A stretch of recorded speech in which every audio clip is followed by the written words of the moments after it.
Di sebuah reuni sekolah, cinta pertama istriku menyatakan perasaannya di depan semua orang.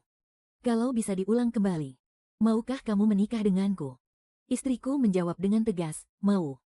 Seketika, suasana menjadi hening senyap. Semua orang menatap ke arahku, menantikan reaksi dariku, suaminya. Sementara aku hanya minum segelas arak dengan tenang. Seolah-olah wanita yang baru saja mengungkapkan perasaan mendalamnya itu bukanlah istri yang telah kunikahi selama 10 tahun. Setelah segelas arak hangat kuteguk, aku langsung memanggil pelayan di tempat. Memesan sebotol sampanya. Mari kita bersulang untuk cinta yang agung ini. Pelayan dengan cepat membawa minumannya dan menyusunnya menjadi menara sampanya. Aku berjalan mendekat dan mengambil gelas pertama, memberi isyarat agar mereka semua ikut minum. Ini kan peristiwa yang membahagiakan. Kenapa kalian tidak tertawa? Apa kalian memang terlahir tidak suka tertawa? Suasananya menjadi sangat canggung. Tidak ada yang berani menjadi yang pertama angkat bicara. Semua orang berpikir kalau aku tidak gila. Pasti sedang menahan jurus pamungkas. Kalau tidak, mana mungkin dia mendoakan istrinya sendiri untuk bersama dengan pria lain. Tapi aku sama sekali tidak peduli. Aku pun mengambil 2 gelas minuman dan memberikannya kepada Liu Ruyan dan Itu Sei. Masing-masing 1 gelas. Kisah cinta kalian benar-benar mengharukan. 10 tahun yang lalu cinta kalian tidak direstui. 10 tahun kemudian kembali merajut kasih. Siapa yang melihatnya tidak akan menangis? Aku sebagai suami yang sah seharusnya tahu diri dan mundur secara sukarela, kan? Setelah aku selesai mengucapkan kata-kata sarkastis itu, raut wajah Liu Ruyan menjadi sangat jelek. Temannya buru-buru maju untuk menjelaskan. Tadi itu kami hanya bermain game. Semua orang minum sedikit dan bermain truth or dare. Tapi aku tidak memberinya jalan keluar. Aku mengangguk dengan sangat serius. Truth or dare, berarti yang mereka katakan adalah kejujuran. Aku tidak mau jadi orang jahat yang merusak cinta orang lain. Demi cinta kalian yang agung itu, aku akan panggil pengacara sekarang juga. Surat cerai bisa langsung kamu tanda tangani di tempat. Di depan semua orang, aku pun menelepon, meminta pengacara untuk datang kemari. Setelah menutup telepon, aku tersenyum pada Itu Cheng dan berkata, "Sobat, kesempatan sudah ada di depan matamu. Jangan sampai seperti 10 tahun yang lalu, masih mengatakan hal-hal seperti, jangan remehkan pemuda miskin." Liu Ruyan langsung tidak terima. Dia berdiri di depan Itu Cheng, melindunginya. Dengan nada dingin dia berkata, "Jiang Li, soal 10 tahun yang lalu. Apa perlu diungkit-ungkit lagi? Apa kamu harus, di saat Aceng baru saja pulang, mengatakan hal-hal yang merusak suasana seperti ini?" Yang hadir di sana adalah teman-teman lama Itu Cheng dan juga aku. Mereka semua mengangguk setuju. Seolah-olah akulah yang membesar-besarkan masalah. Aku menatap orang-orang ini. Rasa muak tiba-tiba menjalari diriku. Biasanya, mereka memanfaatkan cintaku pada Liu Ruyan. Cinta yang begitu besar hingga tanpa batas. Mereka sudah sering sekali mengambil keuntungan dariku. Tapi anehnya, Liu Ruyan justru merasa kalau mereka minta tolong padaku, itu artinya mereka menghargaiku. Kalau aku menolak, berarti aku tidak tahu diri. Dia membiarkan semua orang terus-menerus memanfaatkanku. Kenapa sekarang, setelah Itu Cheng pulang, aku yang harus menyingkir dan jadi nomor 2? Orang yang harus aku layani jadi bertambah 1 lagi. Jadi laki-laki sepertiku ini, payah sekali, ya. Aku sudah banting tulang melayani Liu Ruyan selama 10 tahun, tapi semua itu tidak sebanding dengan cinta sejatinya. Yang baru saja pulang, aku sudah malas melakukannya lagi. Siapa yang mau, silakan saja lanjutkan.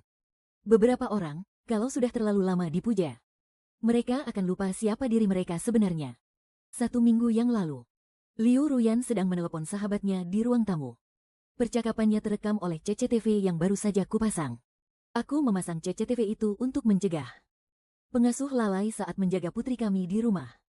Aku sudah pernah menyinggungnya, tapi sepertinya dia sama sekali tidak peduli. Kalau tidak, aku juga tidak akan mendengar semua itu. Kata-kata yang tidak akan pernah bisa kulupakan seumur hidupku. Aku benar-benar hanya mencintai Itu Cheng. Sungguh, kupikir setelah menikah aku akan pasrah pada nasibku. Tapi aku sungguh tak bisa lupa kalau aku telah mencintainya selama 10 tahun. Memangnya ada berapa banyak 10 tahun dalam hidup ini? Kamu bicara soal Jiang Li. Untuk apa aku mengurusinya? Memangnya kenapa kalau aku menghabiskan uangnya? Dia yang lebih dulu tertarik padaku. Bukankah aku juga sudah hidup bersamanya selama bertahun-tahun? Waktu itu, Tu Cheng belum kembali ke negara ini. Liu Ruyan sudah berpikir untuk menceraikanku. Pengorbananku selama 10 tahun ini tidak ada artinya dibandingkan dengan cek kosong dari orang itu. Awalnya, dia bersikap cukup ramah padaku. Biasanya, dia juga menemaniku menghadiri beberapa acara sosial. Tapi sejak saat itu, dia tidak pernah mau lagi terlihat bersamaku. Seolah-olah dia tidak sabar untuk memutuskan hubungan denganku. Aku pulang ke rumah, dia pergi keluar. Aku pergi keluar, barulah dia pulang ke rumah. Dia sengaja membuat seolah-olah dirinya sangat sibuk. Dia tidak tahu kalau semuanya sudah terekam oleh kamera pengawas. Aku tahu semua yang terjadi. Di hari itu Cheng kembali ke negara ini. Liu Ruyan tidak pulang semalaman. Aku duduk di ruang tamu dan minum semangkuk arak. Aku meneleponnya berkali-kali. Mengiriminya banyak sekali pesan. Pesan terakhir bahkan kulampirkan foto putri kami. Kukatakan kalau dia ketakutan dan ingin ibu menemaninya tidur. Aku akui perbuatanku sangat licik. Berusaha menggunakan anak kami untuk mengikatnya. Tapi aku gagal. Pesan-pesanku untuk Liu Ruyan selalu tidak dibaca. Semua pesan yang kukirimkan padanya, tidak pernah satu pun dia buka. Aku terus minum, mencoba untuk membuat diriku mabuk. Tapi bagaimanapun juga aku tidak bisa tidur. Sampai pagi tiba. Aku melihat status pribadi Liu Ruyan berubah. Akhirnya aku menunggumu. Untung aku tidak menyerah. Latar belakangnya pun berganti menjadi foto tangan mereka berdua yang dipamerkan dengan bangga. Di tangan si wanita, tidak ada cincin pernikahan kami. Langit mulai terang, matahari pun terbit. Tapi duniaku justru hancur lebur. Sebagai seorang pria, tanpa menebak pun aku tahu apa yang telah dilakukan Liu Ruyan dan Tu Cheng semalam. Rasa malu dan kesedihan yang mendalam menyelimutiku. Kukira asalkan aku cukup mencintainya, perlahan-lahan aku akan bisa masuk ke dalam hatinya. Nyatanya, kenyataan justru menamparku dengan sangat keras. 10 tahun mereka tidak bisa bersama. Jarak justru membuat yang lama terasa lebih istimewa. Membuat Liu Ruyan merasa Tu Cheng jauh lebih baik dalam segala hal. Sedangkan aku, tak ada baiknya sama sekali. Aku terdiam untuk waktu yang sangat lama. Aku baru teringat harus menyiapkan sarapan untuk putriku. Dan juga harus mengantarnya ke sekolah. Sambil menahan kantuk, aku memaksakan tubuhku. Kubuatkan telur dadar kesukaannya. Aku menelepon sopir untuk menjemput kami. Aku habis minum, jadi tidak bisa menyetir. Aku duduk di kursi belakang sambil memeluk putriku. Dia mendekat dan mengendus-endus badanku. Sambil menutup hidungnya, dia berkata dengan suaranya yang imut. Ayah harus pulang mandi wangi-wangi. Badan ayah bau. Adik nggak suka. Aku menunduk melihat janggutku yang belum dicukur. Pakaianku yang lecek. Dan bau alkohol yang menyengat. Putriku memang mirip sekali dengan Liu Ruyan. Sangat suka kebersihan. Dia tidak tahan dengan hal-hal seperti ini. Aku pun segera membujuknya. Nanti kalau pulang, ayah janji langsung mandi wangi-wangi. Terus dandan yang ganteng untuk jemput adik pulang sekolah, iya. Putriku akhirnya terlihat puas. Dia memberiku senyum yang sangat lebar. Aku melihatnya masuk ke taman kanak-kanak sambil melompat-lompat riang. Hatiku terasa campur aduk. Pada hari putriku lahir, aku berdiri di luar ruang bersalin, berjalan mondar-mandir dengan gelisah. Sama sekali tidak bisa duduk tenang. Semua orang di sekitarku bilang aku terlalu heboh. Dokter bilang proses persalinannya berjalan lancar. Aku mengerti semua itu. Tapi karena terlalu khawatir, aku jadi panik. Kepalaku penuh dengan keringat. Diiringi suara tangisan bayi. Putriku digendong keluar oleh perawat. Melihat tubuh mungilnya, hatiku dipenuhi perasaan bahagia yang belum pernah kurasakan sebelumnya. Putriku adalah buah cinta antara aku dan Liu Ruyan. Kami bertiga adalah keluarga yang paling erat. Benar juga, aku tiba-tiba tersadar. Kami punya seorang anak. Mana mungkin Liu Ruyan tega membiarkan putrinya berpisah dari ayah kandungnya di usia yang begitu muda. Saat mandi, aku berpikir banyak hal. Aku dan Liu Ruyan selama 10 tahun ini sudah terikat begitu erat satu sama lain. Sulit untuk dipisahkan. Terlebih lagi, kami memiliki seorang anak. Aku menenangkan diri dan membersihkan badanku. Lalu melakukan panggilan video ke Liu Ruyan. Panggilan baru saja tersambung, tapi langsung ditutup olehnya. Setelah itu, masuk sebuah pesan suara, Jiang Li. Kamu ini gila ya? Aku sudah bilang paling benci di telepon video. Kamu masih saja sengaja menguji kesabaranku. Kamu memang tidak menghargaiku sama sekali, kan? Aku tidak berani bicara apa-apa. Juga tidak berani memberitahunya bahwa aku menelepon video hanya karena merindukannya. Ingin melihat wajahnya. Aku diam-diam mengetik permintaan maaf. Maaf. Aku pasti akan lebih hati-hati. Lain kali aku hanya akan meneleponmu lewat panggilan suara. Tidak ada lain kali. Sebelum aku sempat mengirim pesan lagi, Liu Ruyan dengan dingin mengirimkan kalimat itu. Aku terpaku menatap kalimat singkat itu. Aku berulang kali mencoba memahami apa maksudnya. Apa maksudnya tidak ada lain kali? Apa artinya aku tidak boleh meneleponnya lagi? Atau pernikahan kami sudah berakhir? Aku tidak berani memikirkannya lebih dalam. Takut akan jawaban yang akan kudapatkan. Kebersamaan selama 10 tahun pada akhirnya tidak mampu meluluhkan hatinya. Aku sudah pasrah dengan takdirku, tapi putriku masih sangat kecil. Dia tidak boleh memiliki keluarga yang hancur. Setelah bercerai, tidak peduli dia akan ikut dengan siapa, dia pasti akan terluka.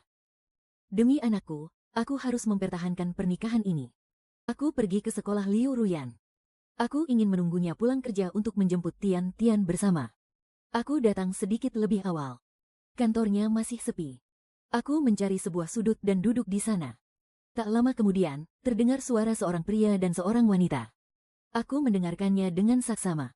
Ternyata itu adalah Liu Ruyan. Sudut pandangku terbatas. Mereka tidak bisa melihatku. Tetapi aku bisa dengan sangat jelas melihat mereka sedang bermesraan. Liu Ruyan berada di dalam kantor, melingkarkan lengannya di leher Yi Tengcheng. Mereka berdua ternyata sedang berpelukan. Dulu, saat aku datang ke kantor untuk menunggunya pulang kerja, dia selalu mengeluh kalau aku mengganggu pekerjaannya. Dia tidak mengizinkanku untuk naik ke atas. Aku hanya bisa menunggu di tempat parkir bawah. Tapi sekarang, dia sama sekali tidak takut ada orang lain yang masuk. Dengan begitu mesranya, dia berpelukan dengan Yi Tengcheng di dalam kantor. Hatiku terasa seperti ditusuk. Ternyata kantor ini boleh dimasuki. Hanya saja, tergantung siapa orangnya. Yi Tengcheng mengizinkannya. Tetapi aku, Jiang Li, tidak diizinkan.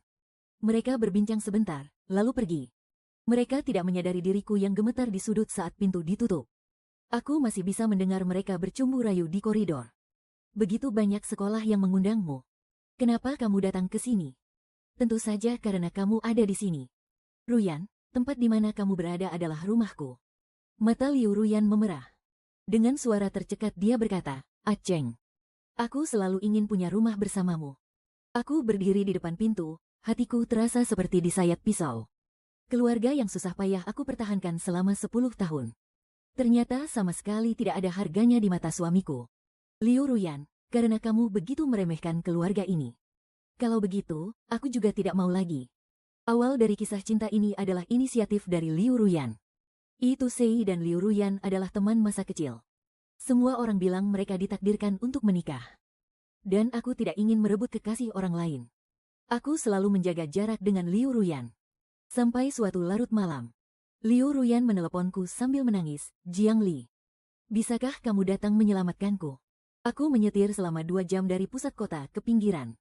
Menemukan kelab tempat Liu Ruyan bekerja paruh waktu. Saat aku melihatnya, dia meringkuk di sudut sambil memeluk lututnya. Dia mendongak menatapku. Matanya memerah seperti kelinci kecil yang ketakutan. Pakaian Liu Ruyan menjadi transparan karena tumpahan anggur merah. Aku menyampirkan jaketku di tubuhnya. Dengan wajah serius, aku menelepon manajer hotel. Karena koneksi keluargaku, masalah itu dengan cepat diselesaikan. Orang yang membuat onar itu menamparkan wajahnya sendiri belasan kali. Dan meminta maaf pada Liu Ruyan. Hari itu adalah pertama kalinya aku mengantar Liu Ruyan pulang.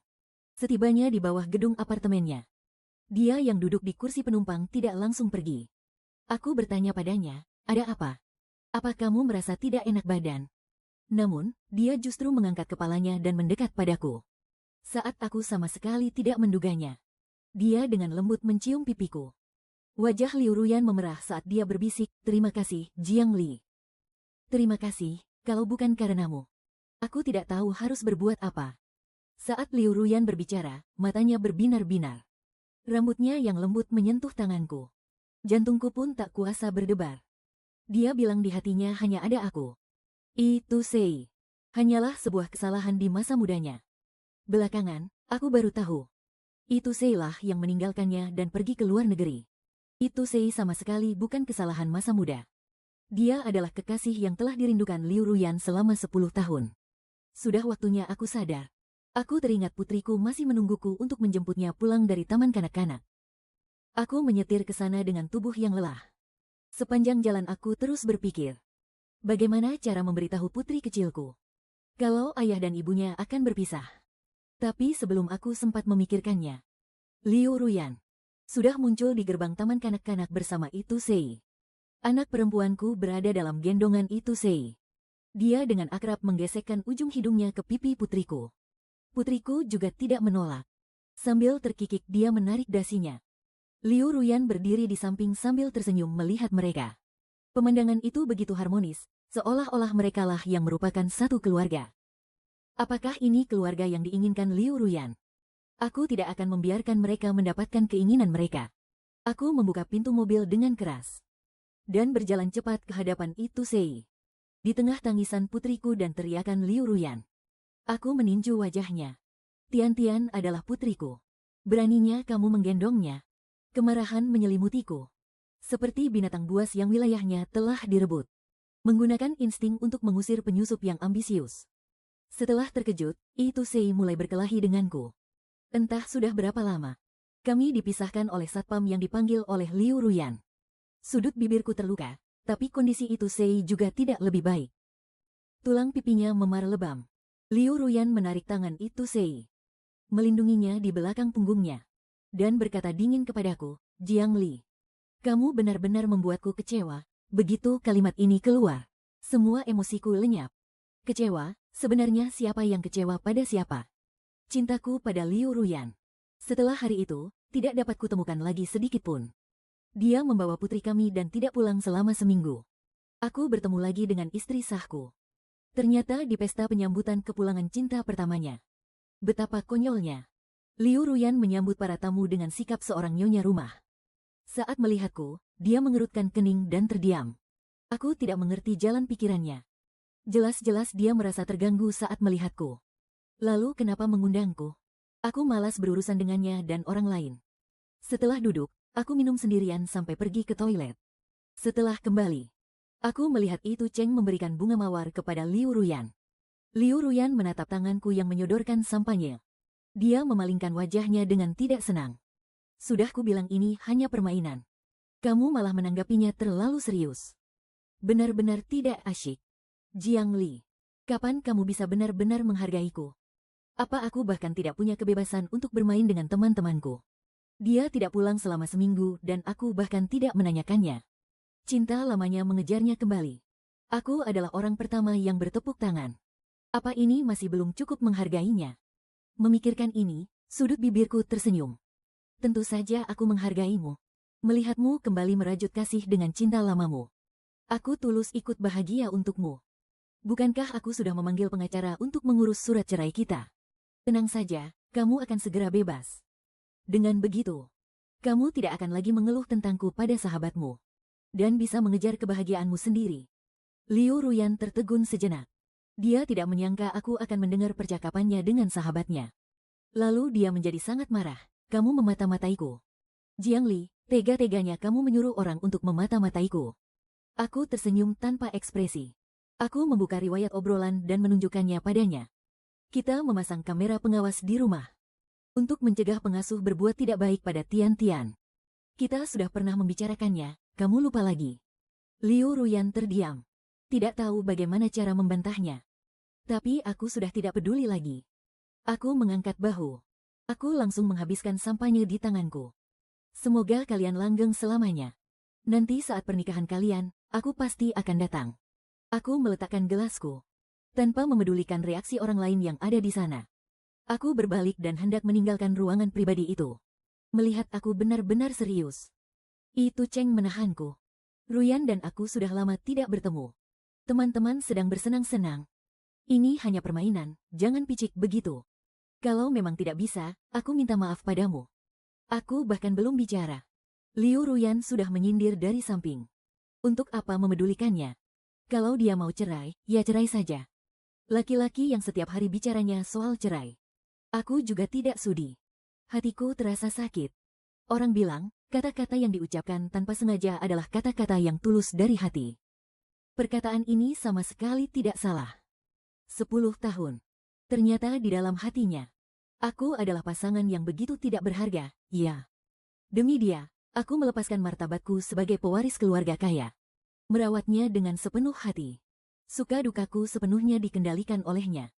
Hidupku berputar di sekelilingnya. Mulai hari ini dan seterusnya. Aku ingin menjadi Jiang Li. Bukan lagi suami Liu Ruyan. Hanya menjadi diriku sendiri. Setelah kembali ke rumah, aku memanggil kepala pelayan untuk membereskan barang-barangku. Aku bersiap untuk pulang dan tinggal di rumah tua keluarga. Meninggalkan rumah yang pernah menjadi milikku dan Liu Ruyan ini. Barang-barangnya agak banyak. Aku duduk di sofa mendengarkan. Kepala pelayan bertanya padaku, bagaimana cara mengatur barang-barang milik bersama satu persatu. Hatiku terasa begitu pilu. Liu Ruyan sudah lama menyatu dalam hidupku. Sekarang harus berpisah. Tidak ada bedanya dengan mengorek daging busuk dari tubuh sendiri. Pintu utama villa tiba-tiba terbuka. Kamu istirahat saja di sini dulu malam ini. Besok kita pergi ke sekolah bersama. Liu Ruyan menyapa itu Cheng dan menyuruhnya masuk. Dengan perhatian, dia mencarikan sandal rumah untuknya. Dia sepertinya lupa kalau di sofa ini masih ada aku, orang yang masih hidup. Dia tertegun sejenak saat melihatku di belakang panggung. Lalu kembali bersikap biasa. Aku sedikit mabuk. Pergi buatkan aku semangkuk sup peredam mabuk. Nanti antarkan ke kamarku. Sikapnya yang seenaknya itu. Seolah-olah lelucon di pesta penyambutan. Tidak pernah terjadi. Dia bahkan secara khusus menekankan kamarnya. Bukan kamar kita bersama. Seolah takut membuat itu Cheng salah paham. Tapi kali ini, hatiku tidak akan sakit lagi. Aku menyerahkan surat cerai. Yang sudah disiapkan pengacara untuk dia tanda tangani. Liu Ruyan menerimanya dengan santai. Setelah membolak-balik beberapa halaman, dia menatapku, Jiang Li, dengan tidak percaya. Kamu sudah gila, ya. Kamu benar-benar mau cerai. Aku sudah bilang itu cuma permainan. Tidak mengerti, ya. Atau kamu mau menggunakan cara ini lagi? Untuk menarik perhatianku. Melakukannya berulang kali, apa kamu tidak lelah? Tentu saja lelah. Selama ini, selalu aku yang mengejar Liu Ruyan. Aku telah melangkah 99 langkah ke arahnya. Tapi dia baru sudi melangkah 1 langkah ke arahku. Tadinya, aku bisa berpegang pada 1 langkah itu. Dan menghibur diriku sendiri seumur hidup. Tapi sekarang, 1 langkah itu pun mau dia tarik kembali. Aku tidak bisa lagi melihat sedikit pun cinta darinya. Aku menatap Liu Ruyan dan berkata-kata demi kata, Liu Ruyan. Aku serius, ayo kita bercerai. Kamu begitu mencintai itu Cheng. Demi dia, kamu sampai melepas cincin pernikahan kita. Dan juga demi dia, di depan semua orang. Kamu menerima bunga mawarnya. Kamu sama sekali tidak memberiku muka. Karena kamu begitu mencintainya. Kalau begitu, cepatlah bersama dengannya. Aku tidak akan lagi menghalangimu mengejar kebahagiaan. Liu Ruyan terpaku di tempat. Wajahnya langsung memerah, lalu memucat. Dia tanpa sadar menatapku dengan tatapan memelas. Tapi aku tidak mengatakan apa-apa. Tidak mau mengalah sedikit pun. Hanya menunggunya setuju. Entah sudah berapa lama. Dia mulai marah dan hendak pergi. Kamu hanya bisa menakut-nakutiku dengan perceraian. Baiklah, cerai ya cerai. Tanpamu, hidupku hanya akan menjadi lebih baik. Setelah menandatanganinya, dia melemparkan surat cerai itu ke wajahku. Kemudian, dia hendak menarik itu Sei ke lantai atas. Aku menghentikannya. Jiang Li, apalagi yang mau kamu lakukan? Aku sangat lelah sekarang. Mau pergi tidur. Jiang Li menoleh ke arahku dengan marah. Tapi matanya menunjukkan rasa cemburu yang hampir tak terlihat. Dia pikir aku menyesal dan ingin kembali padanya. Tapi aku hanya menunjuk ke arah pintu. Maaf. Ini rumahku. Tolong bawa pasangan barumu pergi dari rumahku. Wajah Jiang Li memerah. Itu Sei berdiri di belakangnya tanpa mengucapkan sepatah kata pun. Beberapa menit kemudian, Jiang Li menatapku dengan geram. Jangan sampai kamu menyesal. Setelah mengatakan itu, dia menarik itu Sei dan pergi tanpa menoleh ke belakang. Dia membanting pintu dengan keras. Melihat punggungnya yang menjauh, kukira aku akan merasa kehilangan. Tapi ternyata tidak sama sekali. Aku hanya merasa seluruh bebanku terangkat. Beban besar selama 10 tahun akhirnya terangkat pada saat ini. Aku akhirnya bisa menegakkan punggung dan bernapas lega. Setelah perceraian dipastikan, aku meminta pengacara untuk mengurus prosesnya. Aku sendiri juga mengundurkan diri dari jabatanku sebagai profesor kehormatan di Akademi Keuangan dan fokus mengelola bisnis keluarga. Papa dan Mama sangat senang aku kembali ke jalan yang benar. Setelah merasa gembira, mereka menyerahkan seluruh bisnis keluarga kepadaku. Mereka berdua pun pergi keliling dunia. Hidupku, setelah 10 tahun salah jalan, akhirnya kembali ke jalur yang benar. Setiap hari aku bekerja, pulang kerja, bekerja sama, dan bernegosiasi bisnis. Meskipun sangat lelah, tapi juga sangat menyenangkan. Pengorbanan itu selalu butuh imbalan. Aku mencurahkan energiku dalam bisnis. Dan nilai saham akan memberiku jawaban yang memuaskan. Tapi saat aku mencurahkan energi pada Liu Ruyan, itu hanya membuatku lelah luar biasa. Hatiku perlahan-lahan menjadi mati rasa. Mungkin menceraikannya adalah keputusan benar pertamaku dalam 10 tahun terakhir ini. Keputusan. Aku benar-benar menjauh dari lingkaran kehidupan Liu Ruyan. Dan hidupku sukses di kalangan para elit. Tapi tidak lama kemudian, Liu Ruyan Juran Dai Zenu Er Zhao Sang Lewo. Selama periode waktu ini, aku pernah mengangkat kembali masalah hak asuh putri kami. Tapi setiap kali, Liu Ruyan selalu menghindar untuk membahasnya. Telepon tidak diangkat, pesan tidak dibalas. Bagaimanapun juga, dia adalah ibu kandung putriku.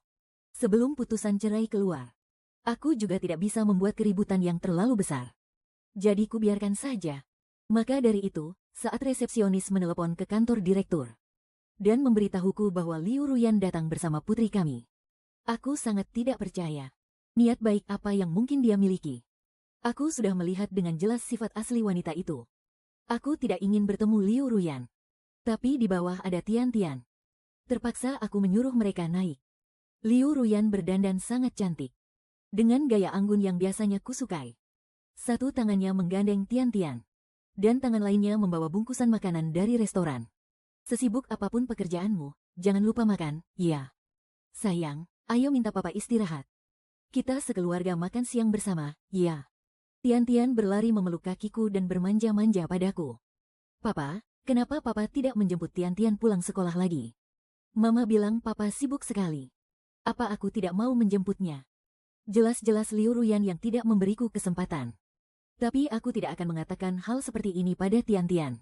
Seberapapun hebatnya pertengkaran orang tua, itu adalah urusan orang dewasa. Tidak boleh memengaruhi kesehatan fisik dan mental anak-anak. Aku mengelus kepalanya, menggendongnya dan mendudukkannya di pangkuanku. Ayah yang salah. Seharusnya ayah lebih sering menemanimu bermain, ya. Liu Ruyan menghela napas lega. Dengan senyum di wajahnya, dia memanggil kami untuk makan. Aku tidak terlalu peduli. Aku berjalan mendekat dan duduk. Saat aku membuka kantong bungkusan itu, hatiku langsung terasa dingin. Kacang cuka tua, ayam kung pao, bubur 8 harta adalah masakan rumahan yang sangat lezat. Tapi aku hanya melihat mereka makan. Sumpitku tidak bergerak sedikit pun. Liu Ruyan makan beberapa suap. Melihatku seperti ini, wajahnya menjadi sedikit tidak enak. Tapi dia tetap bertanya dengan nada lembut, Jiang. Li, kenapa kamu tidak makan? Apa menurutmu lauknya terlalu sedikit? Aku akan pergi membeli makanan kesukaanmu lagi. Mengatakan hal semacam ini di depan Tian. Seolah-olah aku sengaja mempersulitnya. Aku mengelus rambut Tian. Aku tersenyum, sayang. Kamu masih ingat ayah alergi terhadap apa? Tian mengangkat kepalanya dan menjawab dengan keras, ingat. Ayah alergi kacang. Liu Ruyan tertegun sejenak. Dengan wajah canggung dia berkata, maaf. Jiang Li, aku tidak tahu kamu alergi kacang. Di akhir kalimatnya, suaranya perlahan menghilang. Dia sendiri juga tahu ini agak konyol, kan? Menikah selama 10 tahun. Tapi tidak tahu pasangannya sendiri alergi terhadap apa. Tapi ini adalah pertama kalinya dia menundukkan kepala padaku. Sebelumnya tidak pernah terjadi. Bahkan jika dia yang berbuat salah, Liu Ruyan tetap bisa mengangkat kepalanya dengan angkuh seolah dia yang benar. Menungguku untuk mengalah dan membujuknya. Dia tidak pernah tahu apa itu permintaan maaf. Aku melirik makanan di hadapanku. Semuanya adalah hidangan khas kampung halamannya. Juga makanan yang biasa dimakan oleh Yi Tengcheng. Selama 10 tahun ini, aku sudah terlalu memanjakan Liu Ruyan. Bahkan untuk menyenangkanku saja dia tidak mau berusaha sedikit pun. Tetapi saat memikirkan hal ini, hatiku sama sekali tidak bergejolak. Aku terus diam. Liu Ruyan mulai kehilangan kesabarannya. Nadanya menjadi cepat dan tidak sabar. Bukankah ini hanya soal makanan? Kalau kamu alergi, aku belikan yang baru saja, kan beres. Kamu pasang muka masam begitu untuk siapa? Aku tertawa sinis dalam hati. Sebenarnya siapa yang sedang pasang muka masam? Sebenarnya apa yang dia inginkan? Aku malas berdebat dengannya. Aku langsung berkata, katakan saja ada urusan apa. Jangan berbelit-belit lagi. Sikap angkuh Liu Ruyan seketika lenyap. Keinginan di matanya sama sekali tidak disembunyikan. Tubuhnya condong ke depan dengan tidak sabar. Pimpinan yang mengurus posisi profesor tamu di Fakultas Keuangan hari ini datang bertanya padaku. Bisakah kamu kembali mengambil posisi itu? Sama seperti dulu, tidak perlu datang mengajar. Cukup cantumkan nama saja. Hatiku terasa sangat lelah. Aku tidak ingin punya urusan apapun lagi dengannya. Aku menolaknya. Air mata Liu Ruyan langsung mengalir. Dia menerjang ke arahku dan menggenggam tanganku. Dia menatapku dengan memohon, Jiang Li. Bagaimana bisa kamu begitu kejam padaku? Kalau aku tidak bisa menyelesaikan tugas dari pimpinan, aku juga akan menanggung akibatnya. Ini akan memengaruhi pekerjaanku. Ini hanya mencantumkan nama. Kamu juga tidak perlu melakukan apa-apa. Apa kamu harus membalasku seperti ini? Apa semua ucapan cintamu dulu itu bohong? Dia menangis dengan sangat bersungguh-sungguh. Tetapi aku justru merasa ini konyol. Liu Ruyan, kamulah yang pertama kali bilang tidak mencintaiku. Sekarang kamu malah memakai cinta untuk memanipulasiku. Di depan anak, kamu benar-benar tidak punya malu lagi. Kamu masih punya muka untuk membahas pekerjaan denganku. Pekerjaanmu itu, awalnya juga aku yang carikan lewat koneksi. Tanpa aku, kamu pikir kamu bisa terus bekerja di sekolah. Kamu sudah terlalu aku agung-agungkan. Sampai kamu lupa siapa dirimu yang sebenarnya. Liu Ruyan menundukkan kepala dan tidak bicara lagi. Dia diam-diam menggandeng putrinya pergi. Saat hendak pergi, dia menoleh dan dengan pelan meninggalkan sepatah kata, maaf. Benar-benar aneh. Dulu, aku yang menyanjungnya. Dia sama sekali tidak peduli. Sekarang, aku bersikap sinis dan dingin padanya. Dia malah meminta maaf padaku. Saat itu sedang diadakan sebuah forum akademis. Sebagai seorang pengusaha terkenal, aku pun turut diundang. Dulu, aku selalu membawa Liu Ruyan. Memperkenalkannya di hadapan para tokoh besar yang terkenal di industri ini. Demi membuka jalan untuk karirnya. Tapi sekarang, hal itu tidak perlu lagi. Ada pesta malam setelah forum berakhir. Aku datang seorang diri tanpa pasangan. Banyak wanita lajang memberi isyarat dengan mengangkat gelas ke arahku. Tapi semuanya aku tolak. Aku mencari sebuah sudut yang sepi. Berniat untuk menyendiri sejenak. Tapi, ada orang yang seolah membawa sorotan cahayanya sendiri. Kemanapun dia pergi, pasti akan menjadi pusat perhatian. Seperti aku. Sudut yang tadinya sepi menjadi ramai karena kedatanganku. Sekelilingku dipenuhi oleh orang-orang. Dan di saat inilah Ruyan datang terlambat dengan pakaiannya yang menawan. Di lengannya tergantung sebuah tas kecil yang mewah. Di lehernya terpasang tiara berlian yang aku berikan. Begitu mewah dan berkilauan. Namun kemewahan itu tak mampu menutupi lelah di matanya. Setelah melihatku, dia dengan santainya mengulurkan tangan, Jiang Li. Kenapa datang lebih dulu dan tidak menungguku? Orang-orang lain yang melihat Liu Ruyan datang terus-menerus tersenyum penuh makna. Mereka memberikan tempat untuk kami. Tapi aku tidak menanggapi ucapannya. Aku menjawab acuh tak acuh, kita sudah bercerai, untuk apa aku menunggumu? Tadinya, aku ingin menjaga harga dirinya di depan orang-orang. Tapi aku melihat di kejauhan. Yi Tengcheng sedang memperhatikan semua ini. Hatiku langsung dipenuhi amarah. Aku pun berbicara tanpa basa-basi. Itu Sei yang membawamu kemari. Ya sudah, sana jadi pasangan wanitanya. Mencariku lagi, memangnya untuk apa? Karena dipermalukan, mata Liu Ruyan pun berkaca-kaca. Dengan canggung, dia memaksakan seulas senyum. Kita kan belum bercerai. Tentu saja aku pasanganmu. Aku memotong ucapannya dengan tidak sabar, suratnya sudah ditandatangani. Mengatakan semua ini sekarang tidak ada gunanya. Liu Ruyan tertegun. Dia tidak menyangka aku bisa menjadi begitu dingin padanya. Dia berdiri terpaku, tidak tahu harus menjawab apa. Itu Sei tiba-tiba melangkah. Dengan tenang, dia berjalan mendekat dan meraih tangan Liu Ruyan. Membiarkannya menggandeng lengannya. Siapa yang begitu tega sampai membuatmu sedih? Ruyan, jangan menangis. Nanti riasanmu luntur, jadi tidak bagus lagi. Memangnya siapa lagi? Di tempat ini, yang berbicara dengan Liu Ruyan kan hanya aku seorang. Perkataan itu Sei ini sama saja dengan secara terang-terangan menuduhku menindasnya. Dia hanya ingin membuat Liu Ruyan semakin membenciku, supaya aku tidak punya kesempatan lagi untuk kembali padanya, kan? Tapi, dia tidak tahu. Sekarang yang ingin kembali bukanlah aku, melainkan Liu Ruyan. Raut wajahnya berubah drastis. Dia buru-buru menarik lengannya dari genggaman itu Sei. Seolah ingin menegaskan kalau mereka tidak ada hubungan apa-apa. Bukan, tidak ada yang membuatku sedih. Aku hanya kebanyakan minum, mataku jadi agak perih. Ini tidak ada hubungannya denganmu, jangan ikut campur. Dia menatapku. Tatapannya penuh permohonan. Jiang Li, bisakah kamu memberiku satu kesempatan lagi? Dulu aku gegabah menyetujui perceraian itu.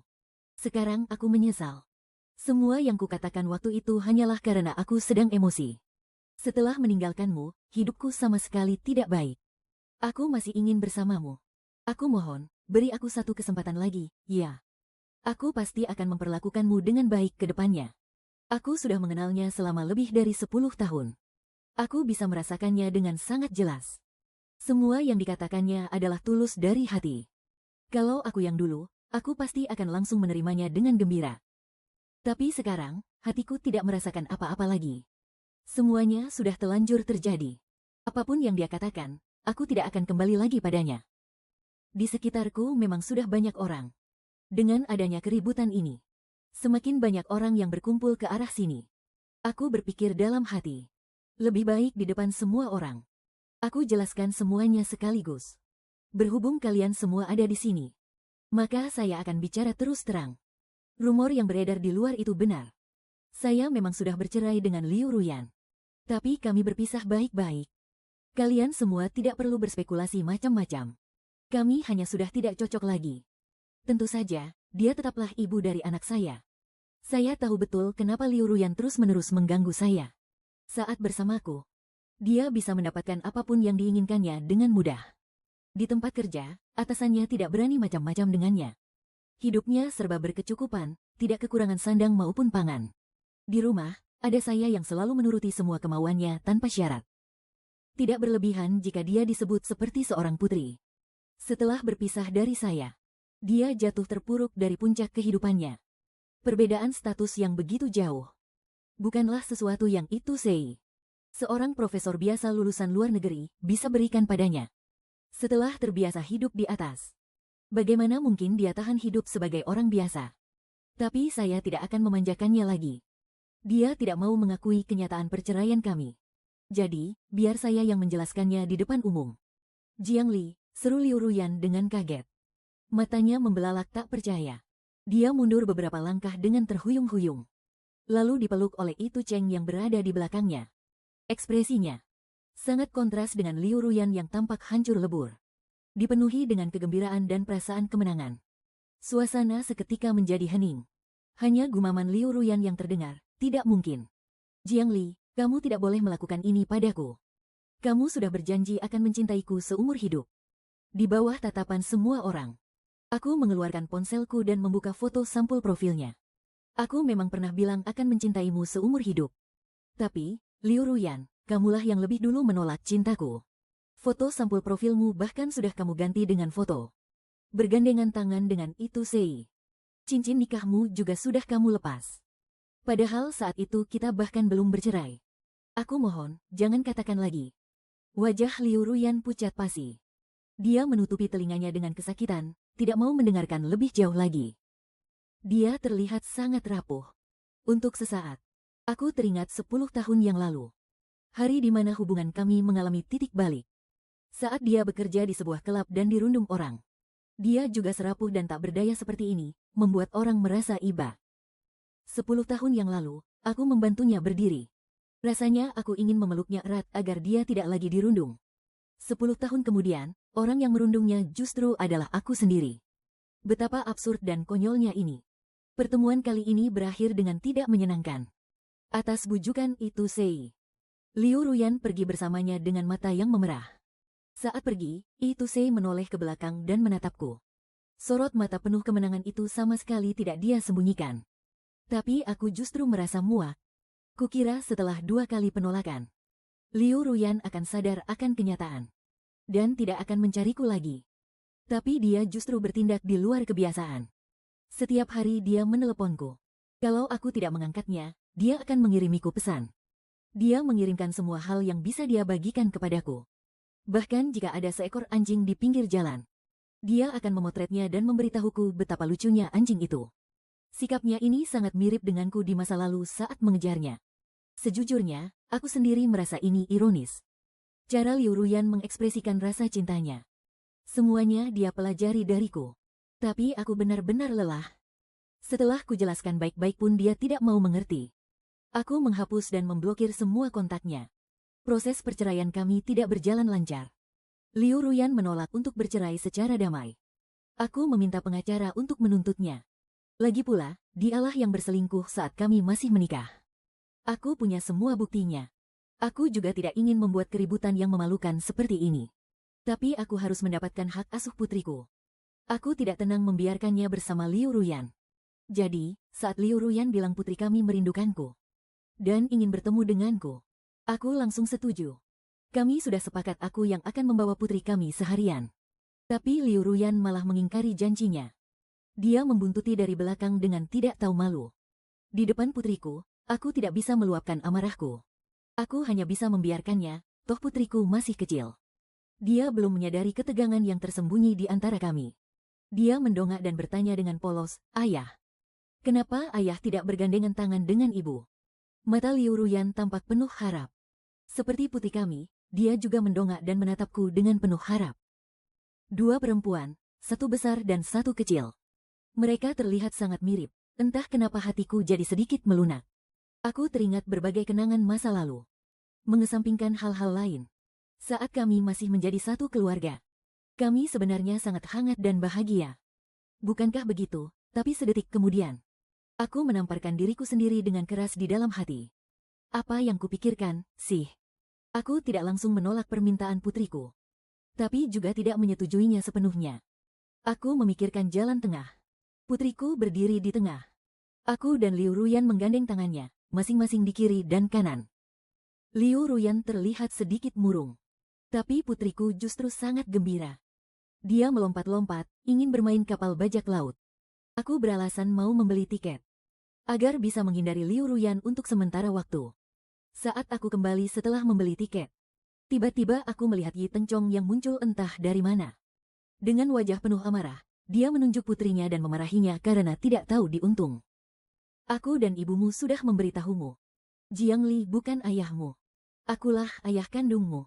Kamu seharusnya memanggilku ayah, bukan dia."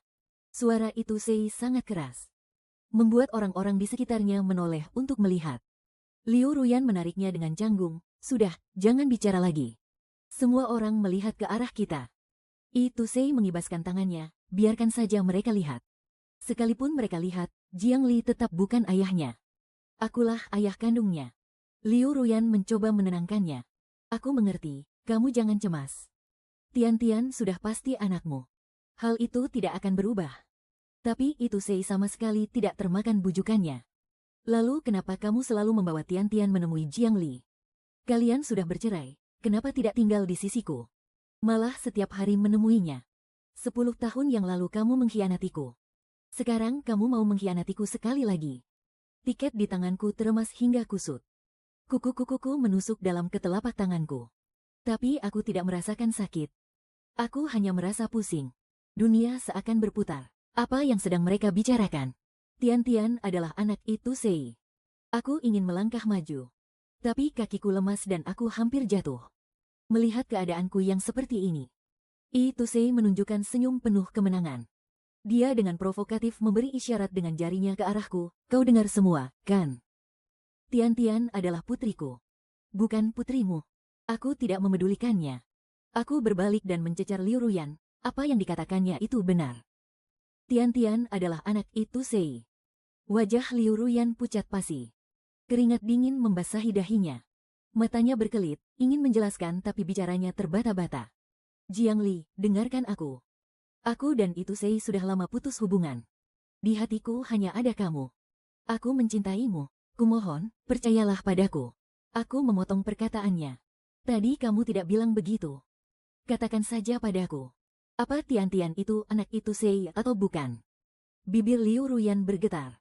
Pada akhirnya, tidak sepatah kata pun keluar dari mulutnya. Bicaralah, bukankah kamu mau aku mendengarkanmu? Kenapa sekarang kamu diam saja? Aku mencengkeram bahunya dan mengguncangnya. Berteriak kesakitan. Air mataku mengalir tak terkendali. Itu Sei mendorongku dengan sikap seorang pemenang. Satu tangan menggendong Tian-Tian. Satu tangan lagi memeluk pinggang Liu Ruyan. Dengan nada kasihan, dia berkata padaku, Jiang Li. Sudah membantuku membesarkan anak selama 4 tahun. Kamu benar-benar pahlawan bagi keluarga kami, ya. Kata-kata itu benar-benar membuatku murka. Dalam kemarahan, aku langsung meninju wajahnya. Tian-Tian adalah putriku. Itu Sei terpukul mundur, tetapi dia tidak marah. Sebaliknya, dia tertawa sambil mengeluarkan hasil tes DNA dan melemparkannya ke arahku. Aku secara refleks menangkapnya. Melihat hubungan darah 99,9%. Hatiku hancur berkeping-keping. Sudah lihat dengan jelas. Tian-Tian adalah putriku, itu Sei. Tidak ada hubungannya sama sekali denganmu, Jiang Li. Tian-Tian tidak mengerti apa itu hubungan darah. Tapi dia mengerti kami sedang berebut untuk menjadi ayahnya. Dia melepaskan diri dari itu Sei, berlari ke arahku dan memelukku, ayah. Aku hanya mau ayah yang jadi ayahku. Aku tidak mau Paman Yi. Saat itulah aku baru sadar. Tian-Tian tidak hanya mirip dengan Liu Ruyan, tapi juga sangat mirip dengan itu Sei. Dia mewarisi semua kelebihan mereka dengan sempurna. Wajahnya sangat cantik dan menggemaskan. Dulu aku begitu mencintainya. Sekarang sebesar itulah rasa sakit yang kurasakan. Aku tidak tega marah pada anak kecil. Aku mendorongnya dengan lembut. Lalu berbalik dan berjalan sempoyongan hendak pergi. Jiang Li, tunggu aku. Liu Ruyan berlari menghampiri dan menahanku. Aku menepis tangannya dengan mata memerah. Suaraku terdengar serak. Kapan ini terjadi? Beritahu aku yang sebenarnya. Liu Ruyan memejamkan matanya dengan pedih. 5 tahun yang lalu. Itu Cheng pernah kembali sekali. Dia tidak menyebutkan waktu pastinya. Tapi tiba-tiba aku teringat akan suatu kenangan. Selama 5 tahun pernikahan kami, Liu Ruyan tidak pernah mau punya anak denganku.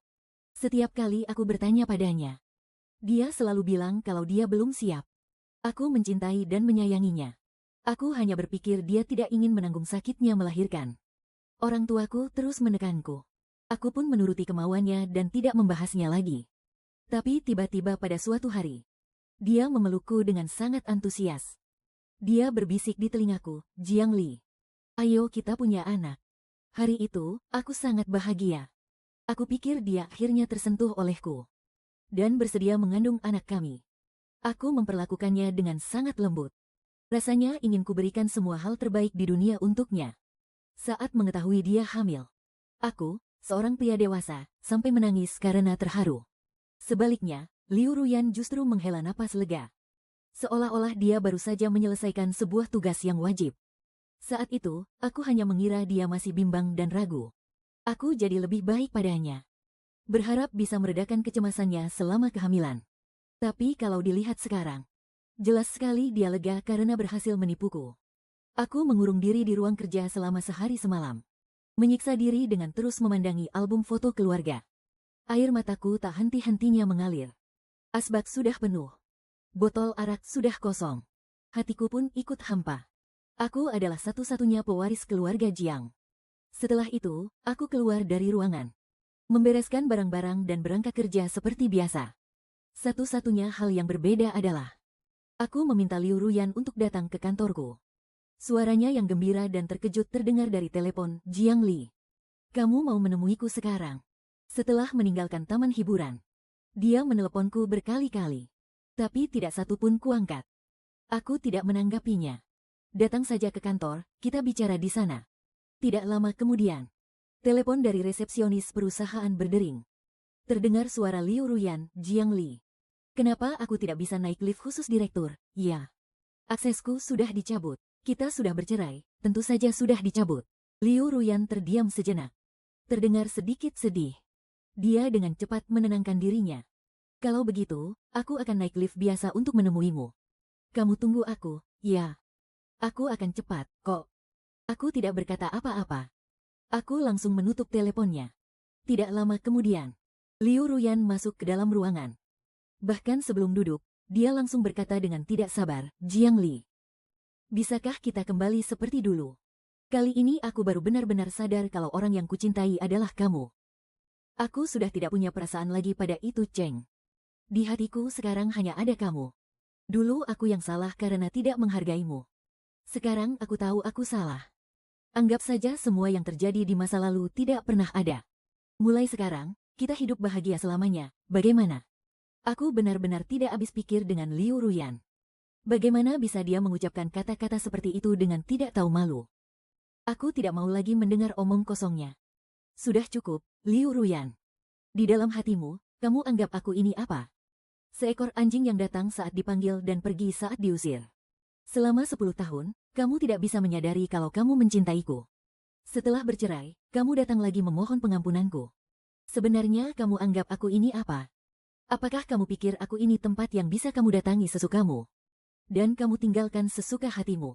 Apa kamu pernah menghargaiku? Yang kamu cintai itu aku atau dirimu sendiri? Pada akhirnya, aku hampir berteriak. Bibir Liu Ruyan bergetar. Air mata mengalir di pipinya.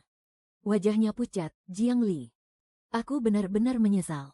Tidak bisakah kamu memberiku satu kesempatan lagi? Kamu sudah memaafkanku berkali-kali. Kenapa kali ini saja tidak bisa?" Sambil berkata begitu, dia mengeluarkan ponselnya. Di layarnya ada foto keluarga kami bertiga. Dia menunjuk ke arah Tian-Tian dan menyuruhku melihat. "Lihat, betapa bahagianya kita tertawa di foto itu. Tian-Tian sangat bergantung padamu. Apa kamu benar-benar tega meninggalkan kami?" Saat itu, hatiku seakan terpukul keras. Tian-Tian adalah anak yang selalu aku manja dan kujaga sepenuh hati. Dia adalah putriku, yang kuanggap sebagai permata yang berharga. Meskipun aku tahu dia bukan anak kandungku, aku tetap tidak bisa menahan diri untuk melindunginya dan menyayanginya. Bagaimanapun juga, aku yang membesarkannya dengan tanganku sendiri. Tapi aku juga tahu, sudah saatnya untuk mengakhiri semua ini. Hidupku ini masih sangat panjang. Aku tidak bisa selamanya terus berputar di sekitar Liu Ruyan. Aku tidak mau dia memengaruhiku lagi. Memikirkan hal ini, aku di hadapannya mengeluarkan foto keluarga dari bingkai di atas meja kerjaku dan merobeknya dengan tanganku sendiri. Ganti nama Tian-Tian. Dia bukan lagi Jiang Mingzu. Seharusnya dipanggil Yim Mingzu. Dia adalah anakmu dan itu Cheng. Tidak ada hubungannya lagi denganku. Ini akan sangat kejam bagi Tian-Tian. Ayah yang telah menyayanginya selama 4 tahun tiba-tiba tidak menginginkannya lagi. Tapi aku sungguh tidak ingin memiliki hubungan apapun lagi dengan Liu Ruyan. Aku memanggil sekretaris dan menyuruhnya membawa Liu Ruyan pergi. Sambil ditarik, dia meronta-ronta dengan hebat. Dia menatapku dengan putus asa dan enggan, "Jiang Li, aku tidak percaya cinta 10 tahunmu padaku hilang begitu saja. Aku masih mencintaimu. Kali ini, biarkan aku yang mencintaimu, ya. Aku mohon padamu. Aku bisa memberimu anak lagi. Aku akan memberimu banyak anak." Menghadapi permohonannya, aku menggelengkan kepala dengan tenang, "Liu Ruyan, kita tidak bisa kembali ke masa lalu. Kali ini, aku sadar aku bisa menghadapi segalanya dengan lapang dada. Tidak akan sakit hati lagi karena dia. Cinta memang perasaan yang begitu aneh. Aku bisa jatuh cinta pada Liu Ruyan pada pandangan pertama. Lalu tanpa kenal lelah mengejarnya selama 10 tahun. Aku juga bisa melepaskan segalanya dalam sekejap. Sudah tidak ada cinta maupun benci. Kita bukan lagi anak muda. Seharusnya kita paham bahwa cermin yang pecah tak bisa kembali utuh. Terlebih lagi, cermin ini kudapatkan dengan paksa. Kau dan aku sejak awal memang tidak cocok. Dulu aku berpikir seiring berjalannya waktu, aku pasti bisa meluluhkan hatimu, membuatmu jatuh cinta padaku. Tapi ternyata aku salah. Suka ya suka, tidak cinta ya tidak cinta. Perhatian dan kasih sayangku selama 10 tahun untukmu kalah oleh satu kalimat dari itu Cheng saat dia pulang. Aku tidak akan pernah bisa lupa. Malam itu kau dan itu Cheng tidak pulang semalaman. Kau melepas cincin nikahmu dan berfoto dengannya. Melihatmu, aku hanya merasa jijik. Air mata Liu Ruyan bercucuran. Bibirnya pucat dan gemetaran. Dia ingin bicara, tapi saat membuka mulutnya, ia begitu tak berdaya. Pada akhirnya, dia tidak mengatakan apa-apa. Dia menundukkan kepalanya dengan lesu. lalu membiarkan sekretaris memapahnya keluar. Saat sampai di pintu, dia berbalik dan menatapku sekilas. Aku mendengarnya berkata, "Jiang Li, sudah, tidak apa-apa lagi. Semua itu tidak penting lagi. Cinta yang tidak cocok tidak perlu dipertahankan lagi. Aku menyelesaikan pekerjaan yang ada di tanganku." Aku melihat gadis dari pesta malam itu, yang menambahkan kontakku, mengirimiku sebuah undangan. Aku langsung menelponnya kembali. "Kalau ada waktu, biar aku yang traktir. Mana mungkin aku membiarkan perempuan yang membayar. Kirimkan alamatnya padaku. Nanti malam aku jemput kamu. Masa depan akan menjadi sangat, sangat baik. Aku juga akan memiliki milikku sendiri."